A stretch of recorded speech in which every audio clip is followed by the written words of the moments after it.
శ్రీమాత్రే నమః. అందరికీ నమస్కారం అండి. మేషరాశి వారి ఇంటికి ఈ దేవత పదే పదే రహస్యంగా వస్తుంది. నిజం తెలిస్తే మేషరాశి వారు తప్పకుండా వణికిపోతారు. మరి మేషరాశి వారి ఇంటికి పదే పదే వస్తున్నటువంటి ఆ దేవత అసలు ఎవరు, ఆమె రహస్యంగా పదే పదే దేనికి వస్తుంది, ఈ వివరణ అంతా కూడా ఈ రోజు మనం వీడియోలో పూర్తిగా తెలుసుకుందాం. ఎవరైతే మేషరాశి వారు ఇప్పుడే కొత్తగా మా ఛానల్ కనుక చూస్తున్నట్లయితే దయచేసి ఛానల్ సబ్స్క్రైబ్ చేసుకుని ఈ వీడియోకి లైక్ చేసి సపోర్ట్ చేయడం మాత్రం మర్చిపోకండి. మరి ఇక ఆలస్యం చేయకుండా మేషరాశి వారి ఇంట్లో ఏ దేవత తిరుగుతుంది, ఆవిడ తిరగటం వల్ల మీకు వచ్చేటువంటి నష్టం ఏమిటి, అలాగే ఆవిడ ఎవరో తెలుసుకోవడం వల్ల మీకు కలిగేటువంటి ప్రయోజనాలు ఏమిటి అనేటువంటి పూర్తి అంశాల గురించి తెలుసుకుందాం. మేషరాశి వారి జీవితంలో కొత్త మార్పులు రాబోతున్నాయి. నిజంగా చాలా రకాలుగా వీరు నష్టపోవాల్సినటువంటి సందర్భాలు ఎదురైనప్పటికీ కూడా ఒక దేవత మిమ్మల్ని పదే పదే రక్షిస్తుంది. ఆ దేవత యొక్క కటాక్షం మీకు ఎప్పటి నుంచో మీ మీద అలాగే ఇంటిల్లిపాది మీద కూడా ఉండడం వల్ల మీరు ఆ దేవతను గుర్తించలేకపోవడం వల్ల కొన్ని లాభాలను కూడా పొందలేకపోతున్నారని చెప్పుకోవాలి. అయితే రాబోతున్నటువంటి యొక్క మే నెలలో మీరు చాలా ఎక్కువగా మంచి శుభవార్తలు అయితే వినబోతున్నారని ఖచ్చితంగా చెప్పాలి. మీ జీవితంలో మీరు ఎప్పుడు కూడా ఊహించినటువంటి మార్పులు అనేవి రాబోతున్నాయి. అలాగే మీకు ఎన్ని పనులు ఉన్నా కానీ, ఎన్ని సమస్యలు ఉన్నా కానీ, ఎన్ని కష్టాలు ఉన్నా కానీ, ఎంత శ్రమ చేసినప్పటికీ కూడా మీకు మాత్రం తగినటువంటి లాభం అనేది రాశి వారికి చాలా రోజులుగా చేతికి అందని ద్రాక్ష పండులాగా అయిపోతుందన్నమాట. అంది వచ్చినటువంటి అవకాశాలు సైతం మిస్ అవ్వడం కూడా జరుగుతుంది. అయితే ఈ విధంగా అసలు దేని జరుగుతుందో, ఏ విధమైనటువంటి పనులు చేయడం వలన మీరు కాస్త కష్టాలు ఊబిలో నుంచి బయటపడతారు అనేది తెలుసుకుందాం. మీకు మీ మనస్తత్వము, మీ మనసు స్థిరంగా అసలు ఉండడం లేదు. ఆనందంగా ఉండాలి అని అనుకుంటారు కానీ ఉండలేకపోతున్నారు. ఎక్కువగా సమస్యలు అనేవి ఒకదాని వెంట ఒకటి వస్తూనే ఉంటాయి. ధైర్యంగా ఉండాలి అనుకుంటారు, చాలా వరకు కూడా అలాగే ఉండాలి అని అనుకుంటూ ఉంటారు కానీ ఉండలేకపోతున్నారు. ఒకసారి ఈ రాశి వారికి ఏంటంటే ధైర్యం అనేది కూడా పూర్తిగా తొలగిపోయి మానసికంగా చాలా కృంగిపోతూ ఉంటున్నారు. అలా ఈ మేషరాశి వారి యొక్క స్త్రీలు కానీ పురుషులు కానీ మంచి రూపాన్ని కలిగి ఉంటారండి. అలాగే చక్కగా అందంగా ఉంటారు. అందంగా ఉండడమే కాకుండా వారికి అందమైనటువంటి మనస్తత్వం కూడా చాలా ఎక్కువగా ఉంటుందని చెప్పుకోవాలి. ఇతరులకు చూడగానే వారి కష్టాలను వీరితో పంచుకుంటూ ఉంటారనమాట. అంటే ఎవరన్నా వీరిని చూడగానే వాళ్ళ మనసులో ఉన్నటువంటి బాధంతా కూడా వారితో చెప్పుకోవాలి అని అనిపించేంతగా వీరు ఉంటారండి. ఈ మేషరాశి వారు చాలా మంచి స్నేహతత్వాన్ని కలిగి ఉంటారు. అలాగే ప్రతి విషయాన్ని కూడా చాలా లోతుగా ఆలోచిస్తూ ఉంటారు. ఈ రాశి వ్యక్తులకు తమ శక్తి సామర్థ్యాలు ఏంటి అనేది చాలా బాగా తెలుసు. ఇక వీరు తాము చేయాలి అనుకున్నటువంటి ఏ విషయంలో కూడా ఏ పనినే కానీ మంచి నిర్ణయంతో కలిగి ఉంటారు. కఠినమైనటువంటి నిర్ణయాలు తీసుకోవడానికి మాత్రం ఏ మాత్రం కూడా వెనకాడరు. ఈ రాశి వారు క్రమశిక్షణ కూడా చాలా బాగా కలిగి ఉంటారు. అలాగే వీరి ప్రతి పనిని కూడా మనస్ఫూర్తిగా చేస్తూ ఉంటారు. ఎవరికైనా సహాయం చేయాల్సి వస్తే మాత్రం మీరు ముందుంటారని చెప్పుకోవచ్చు. ఈ మేషరాశి వాళ్లకు దయా, క్షమగుణం, దానగుణము, అలాగే ఎవరైనా సరే వీరిని నమ్మిన వారిని ఎవరైనా కూడా మోసం చేసేటువంటి మనస్తత్వము అస్సలు కాదండి. ఇక వీరు ఏంటంటే ఇక తమకు నచ్చిన వారు ఏదైనా తప్పు చేసినప్పటికీ కూడా అండి క్షమించేటువంటి మనస్తత్వాన్ని కలిగి ఉంటారు. అలాగే వీరి యొక్క అభిప్రాయాన్ని మార్చడం అనేది ఎప్పటికీ కూడా సాధ్యమే కాదు. వారి మాట తీరు కూడా చాలా మృదువుగా ఉంటుంది. వీరు ఏదైనా ఒక నిర్ణయం తీసుకున్నారు అంటే కనుక నిర్ణయం మీద నిలబడి ఉంటారు. మనుషులు కాదు కదా, సాక్షాత్ భగవంతుడు దిగి వచ్చినా కూడా ఆ మాట, ఆ నిర్ణయాన్ని అనేది వీళ్ళు ససే మీర మార్చుకోరు అని చెప్పుకోవాలి. ఎంత గట్టి మనస్తత్వం అనేది వీరికి ఉంటుంది. అలాగే వీళ్ళు ఏంటంటే పని చేయడానికి బాగా కష్టం అనేది ఉంటుందండి. కష్టపడే మనస్తత్వం కాబట్టి ఎక్కువగా ఇతరులతో కలిసి ఏ పని పూర్తి చేస్తూ ఉంటారు. కానీ ఎవరైనా కానీ సరే అనుకున్నది సాధించేంత వరకు నిద్రపోరని చెప్పుకోవాలి.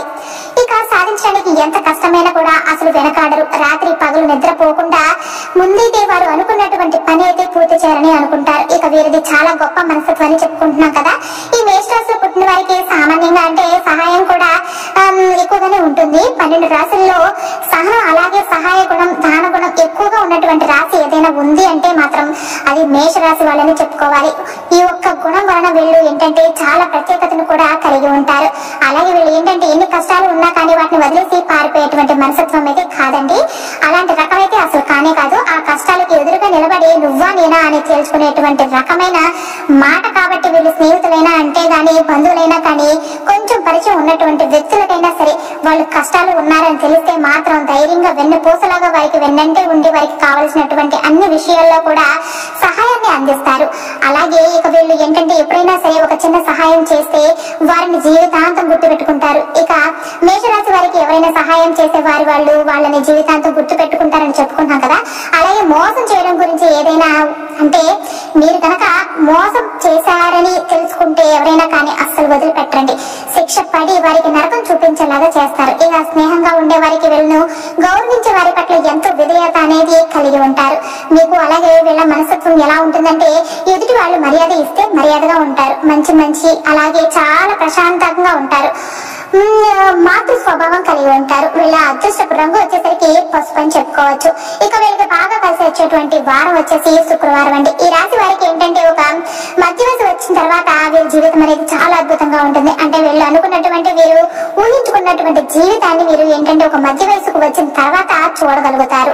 అలాగే చక్కగా డబ్బు సంపాదన కానివ్వండి, మంచి ఇల్లు కట్టుకోవడం కానీ, ఇలా ఏదైనా కానీ కారు కానీ బండి కానీ ఇలాంటి వస్తువులు కొనుక్కోవడం కానీ, బంగారం కానీ ఏదైనా సరే అనుకున్నదైతే సాధించగలుగుతారు. ఎందుకంటే ఈ మేషరాశి వారి పట్ల ఎప్పటి నుంచో ఒక దేవత యొక్క అనుగ్రహం అనేది ఉంటుంది. ఆ దేవత యొక్క అనుగ్రహం ఏంటంటే మీరు గుర్తించకపోయినా కూడా ఆ తల్లి ఏంటంటే పదే రహస్యంగా వస్తుందని చెప్పుకోవాలి. మరి ఆ దేవత ఎవరు? మిమ్మల్ని చాలా రకాలుగా అంటే కొన్ని ప్రమాదాలు ఏవైతే మీకు ఉన్నాయో అవి కూడా మిమ్మల్ని దాటించి అంటే గోడితో పోయేది గొడ్డలి వరకు అని రాకుండా తప్పించుకునేంత విధంగా ఆ తల్లి మిమ్మల్ని వెన్నంటే ఉండి కాపాడుతుంది. దానికి కారణం ఎవరు కాదు, ఆ దేవత యొక్క అనుగ్రహంతో మీరు ఆ దేవత అనేది కలిగిస్తుంది. మరి కొన్ని పనులు ఏంటంటే అసలు మిమ్మల్ని కంప్లీట్ గా ఇబ్బందులు గురి చేసేటువంటి సమయంలో కూడా అంటే కొంచెం ఏమర్పాటుగా కొట్టే కాలంలో కూడా మీరు తప్పించుకున్నారు. చాలా వరకు కూడా మిమ్మల్ని ఏ సమస్యనైనా కానీ బయటపడే విధంగా అమ్మవారు చేస్తూ ఉన్నారు. దానికి కారణం ఆ అమ్మవారే. ఆ దేవతను మీరు అసలు ఎలా గుర్తించాలి, అసలు ఆమె ఎవరో తెలుసుకోవాలంటే మీరు ఏం చేయాలి అని మీకు సందేహం వస్తుంది కదా. ఆ దేవత మరి ఎవరో కాదు, మీ యొక్క కులదైవం. ఆమె వల్లనే మీరు జీవితంలో ఎన్ని మార్పులు అనేవి జరుగుతూ వస్తున్నాయి. ఏ మాత్రం కూడా మీకు కులదైవం అంటే చాలా మందికి కూడా తెలియదండి.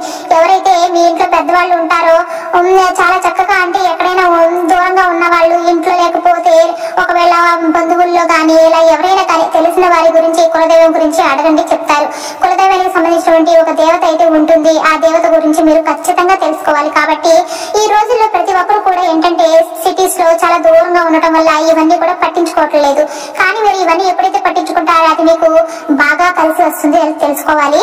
ఇప్పుడు ఈ దేవతను మీరు తెలుసుకుని ఆరాధించడం వల్ల మీ జీవితంలో మీరు ఊహించిన దానికన్నా కూడా మీకు ఎక్కువ స్థాయికి వెళ్ళేటువంటి అవకాశం అనేది ఉంటుంది. పురాణాలు సైతం చెప్తున్నాయండి, మన కులదైవం అనేది మనం ఎవరైతే అంటే మన కులదైవానికి ఎక్కువగా మన ప్రాధాన్యత అనేది ఇవ్వాలన్నమాట. అలా కులదైవం పూజ చేయడం ఎన్ని పూజలు చేసినా కూడా వ్యర్థమని అంటారు. కాబట్టి ముందు మన ఇంటి దైవాన్ని కులదైవాన్ని తప్పకుండా మనమైతే ఆరాధించాలి. ఆర్థిక పరంగా ఇప్పటి వరకు చాలా ఎక్కువగా నష్టపోతున్న వారు కానీ అసలు ఎన్ని పనులున్నా కానీ ముందుకు వెళ్లకుండా అక్కడే ఎక్కడ వేసిన బొమ్మలు అక్కడే అన్నట్టుగా ఉంటుంది. మీకు ఎంత శ్రమ చేసినప్పటికీ కూడా మీకు దక్కవలసినటువంటి ఆదాయం మీకు దొరకక ఎన్నో అప్పులు చేసుకుని మీరు ఇబ్బంది పడుతూ ఎదుర్కొంటున్న వారు ఇటువంటి అన్నిటినీ కూడా కారణం ఏంటి అంటే కనుక తెలిసి తెలియక మీరు కొన్ని దోషాలను చేస్తూ ఉండటం వలన ఆ నష్టాల నుండి మీరు తేరుకోలేకపోతున్నారని గమనించాలి. కారణం ఏమిటి అంటే కనుక మీరు మీ కులదైవాన్ని మర్చిపోవడం. కులదైవాన్ని కనుక మీరు మర్చిపోతే చాలా రకాలైనటువంటి నష్టాలు జరిగేటువంటి అవకాశం అనేది ఉంటుంది. చాలా వరకు కూడా అంటే ఇబ్బందులు పడుతూ ఉంటారు.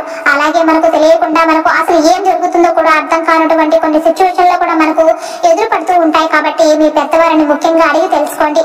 మీకు కూడా దైవం ఎవరు అని కులదైవాన్ని మీరు కనుక కుదిరితే గుడి దగ్గరకు వెళ్లి విగ్రహంగా ప్రతిష్ఠించినా సరే, లేదంటే పూజలు చేసుకోవడం కానీ, కొబ్బరికాయలు కొట్టుకోవడం కానీ, లేదా ఇంట్లోనే పూజ చేసుకోవడం, ఒక పటాన్ని తెచ్చుకొని చక్కగా ఇంట్లో పెట్టుకుని పూజ చేసుకోవడం, అలా ఇవన్నీ కూడా మాకు కుదరదండి అని అనుకునే వాళ్ళు మాత్రం నిత్యము కూడా ఆ కులదైవం పేరు మనసులోనైనా సరే స్మరించుకుంటూ ఉండడం వల్ల కూడా మీకు చాలా వరకు నష్టాల నుండి బయటపడి మీకు బాగా కలిసి వచ్చేటువంటి అవకాశాలు కనిపిస్తూ ఉంటాయి అన్నమాట.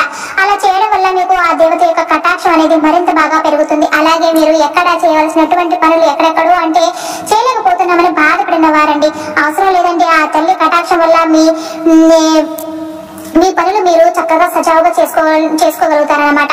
ఆ అవసరాలు ఆ తల్లి ద్వారా ఏర్పడతాయి. అలాగే ఇంటి దైవ పూజ ప్రతిరోజు కూడా చేసేవారంటే ఇంటిల్లి పాది కూడా సంరక్షిస్తూ ఉంటుంది తల్లి. అలాగే కులదైవం గురించి పూర్తిగా తెలుసుకుని మంచి రోజు చూసుకుని మీ పెద్దవాళ్లతో మాట్లాడి కులదేవత గుడికి కానీ లేదంటే మీ ఇంట్లో తెచ్చిపెట్టుకోవడం కానీ ఒక మంచి రోజు చూసుకుని ఈ విధంగా చేసుకోండి. మీరు ఎక్కడ ఉన్నా కానీ, పల్లెటూరులో అయినా కానీ, సిటీస్ లో అయినా కానీ, ఎక్కడ ఉన్నా కానీ ఉండొచ్చండి. కానీ ఎక్కడున్నా కానీ మీరు ఏమీ కాదు, మనకంటే ఒక కులదైవం ఆశీర్వాదం అనేది పుష్కలంగా ఉండాలి. లేకపోతే మన జీవితంలో మనం ఏం చేయలేం. ఎన్ని చేసినా కూడా అది పైకి రాదు. చాలా మంది మంది కూడా ఏంటంటే అవి పట్టించుకోరు, ఏముందిలే ఇవన్నీ వెనుకటి రోజులు, ఇప్పుడు ఇలా ఉంటున్నారా, ఎంతమంది మారిపోయారు, ఆ పాత చింతకాయ పచ్చడి అని చెప్పేసి చెప్పుకుంటూ ఉంటారు. ఎందుకంటే అండి జన్మల దోషాలు, కర్మాలు, దోషాలు, పితృదోషాలు, ఇలా రకరకాల దోషాలు అనేవి మనం ఏ తప్పు చేయకపోయినా కానీ మనం వెంట పడుతూ ఉంటాయి. అలాగే సర్పదోషాలు, నాగదోషాలు ఇలాంటివన్నీ కూడా ఉంటాయి. కాబట్టి వీటన్నిటిని గురించి కూడా పూర్తిగా మనం బయటపడాలి అంటే కనుక కులదేవత ఆరాధన చాలా ముఖ్యం. కాబట్టి కులదేవత యొక్క అనుగ్రహం కావాలి. కాబట్టి ఫస్ట్ ఆఫ్ ఆల్ మీరు చేయవలసినటువంటి పని ఏంటంటే ముందు కులదేవత ఎవరని పెద్దవాళ్ళని అడిగి తెలుసుకొని ఆలస్యం చేయకుండా ఆ కులదేవత యొక్క పేరు మీ ఇంట్లో మీ పెద్దవాళ్ళతోనో లేదంటే వాటికి సంబంధించినటువంటి చక్కగా గుడికి వెళ్ళి పూజ చేయడం, లేదంటే కొబ్బరికాయలు కొట్టుకోవడం, ఇంట్లోనే తెచ్చుకుని వెంటనే పూజ చేసుకోవడం అయితే చేసేయండి. మీ కులదేవం ఎవరో తప్పకుండా కామెంట్ బాక్స్ లో అయితే కామెంట్ చేసి చెప్పండి. మరి తెలుసుకున్నారు కదండి మేషరాశి వారి గురించి. అలాగే మేషరాశి వారి ఇంట్లో ఏ దేవత తిరుగుతుంది, అలాగే ఆ దేవత మిమ్మల్ని ఇంకా ఎక్కువగా అనుగ్రహించడానికి ఆమె మిమ్మల్ని పదే పదే అంటే ఒక విధంగా మేము మీకు ఆమె గురించి తెలియజేయడానికి ఎన్నో రకాలుగా ప్రయత్నిస్తుందని చెప్పి తెలుసుకున్నారు కదా. మరి ఈ వివరణ మీకు నచ్చితే తప్పకుండా మరికొంతమందికి షేర్ చేయండి.